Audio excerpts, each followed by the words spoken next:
સ્વામી વિવેકાનંદજીને એક અંગ્રેજે સવાલ કર્યો કે કયા પશુનું દૂધ સારું? તો તેમણે કહ્યું, ભેંસ. અંગ્રેજે ચોંકીને પૂછ્યું, તમે તો ગાયને માનો છો? ત્યારે વિવેકાનંદજીએ સહજતાથી કહ્યું, તમે પશુ પૂછ્યું ને એટલે. ગાય તો અમારી માતા છે અને તે અમૃત આપે છે.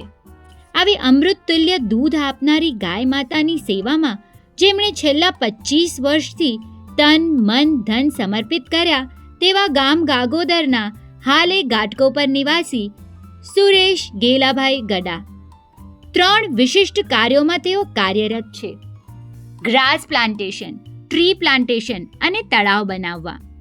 ગળથુથીમાં જ મળેલા જીવદયાના ગુણ અને સમસ્ત મહાજનના ગિરીશ શાહના ગૌસેવાના પ્રચારથી તેમના મનમાં એક વિચાર બિંદુ પ્રગટ્યો કે પાંજરાપોળમાં લાખો રૂપિયા લખાવી ફક્ત એક જ વાર ગાયોને ઘાસ ખવડાવી શકીએ તો કેમ નહીં આવા ઘાસના ખેતરો જ બનાવીએ, જેથી વર્ષોના વર્ષો આ ગાયો ઘાસ ચરી શકે.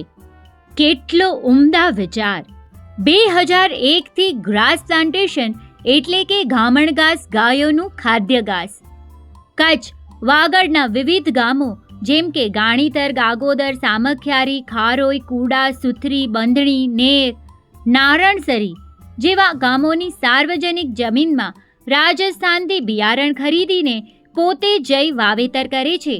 જે પડતર જમીન હોય તેને ગામણ ઘાસથી લીલીછમ કરવાનું ઉત્તમ કાર્ય તેઓ કરે છે. 5 વર્ષ દુકાળ પડે તો પણ એકવાર કરેલા બિયારણથી જ્યારે જ્યારે પાણી મળે ત્યારે ફરી ફરી આ ઘાસ ઉગતું રહે છે. નારણસરી ગામમાં આગ લાગી હોવા છતાં આ બિયારણને કોઈ નુકસાન પહોંચ્યું ન હતું. ધાંગધ્રા પાંજરાપોળ, વઢવાણ પાંજરાપોળ, રાપર પાંજરાપોળની જમીનમાં ગામણ ઘાસનું વાવેતર કરેલ છે. Tree plantation. કચ્છ વાગડના ઘણા ખરા ગામોમાં વિદેશી નહીં પરંતુ દેશી ઝાડ ઉગાડવાનું ઉત્કૃષ્ટ કામ હાથ ધર્યું છે, જેના ફળ હોય પીપળો, વડ, આંબો, આંબલી, જાંબુ, ગુંદા, ઉમરો, સેતુર જેના અગણિત ફાયદાઓ છે. જ્યારે ઘાણીથર અવારનવાર આવતા જતા ત્યારે બાવળના નાનકડા છોડ નીચે ગાય બકરીઓને છાંયડો લેતા જોતા ને અન્ય પશુઓને તડકામાં વિહવળ થતા જોયા ત્યારે તેમનું હૃદય દ્રવી ઉઠ્યું ને ટ્રી પ્લાન્ટેશન વિચારનો જન્મ થયો. અને આજે 3000 જેટલા ઝાડ અન્ય હજારો પશુઓને છાંયડો આપી રહ્યા છે. 2021માં પ્રાણવાયુ બક્ષતા 200 જેટલા વડ પીપળાના વૃક્ષો વાવી પટેલની જમીનને ઉપજાઉ બનાવી. 2003 ઘાણીથરમાં 3 તળાવ ખોદાવ્યા. અન્ય ગામમાં પણ તળાવ ખોદાવવાનું ઉત્તમ કામ કરાવ્યું. ઇન્ડિયાની બોર્ડર પરના 2 ગામો કુરન અને જામકુનરિયા ઇન્ડિયા ગેટ ખાવડામાં 6 મહિના પાણી હોય ને 6 મહિના ન હોય ત્યારે ત્યાંના લોકો અન્ય પ્રદેશમાં જ્યાં પાણી હોય ત્યાં સ્થળાંતર કરી જાય. સ્થાનિક સંસ્થાના સહયોગથી ત્યાં સર્વે કરી ડુંગર વિસ્તારમાં તળાવ ખોદાવાનું કામ શરૂ કરાવ્યું અને બંને ગામમાં 2 તળાવ બનાવ્યા, જેથી હવે ત્યાંથી કોઈ સ્થળાંતર કરતા નથી.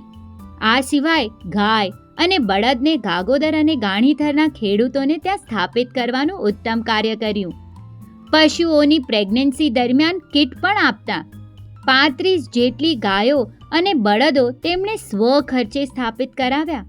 તેઓ સ્વદેશી વિચારને અનુસરે છે અને પોતે પણ ખાદીના કપડાં પહેરી સ્વદેશી માલ ખરીદવા પર ભાર મૂકે છે. ભવિષ્યમાં ઓક્સિજન પાર્ક બનાવવા માંગે છે, જેની નીંવ ગાગોદર ગામમાં રખાઈ ચૂકી છે અને ત્યાં બેસવાના ઓટલા બનાવવા, મેડિસિનલ પ્લાન્ટ ઉગાડવાનું અને વોકિંગ ટ્રેક બનાવવાનો તેમનો વિચાર છે. નજીકના ભવિષ્યમાં દરેક ગામમાં આવા ઓક્સિજન પાર્ક બને તેવો તેમનો લક્ષ્ય છે.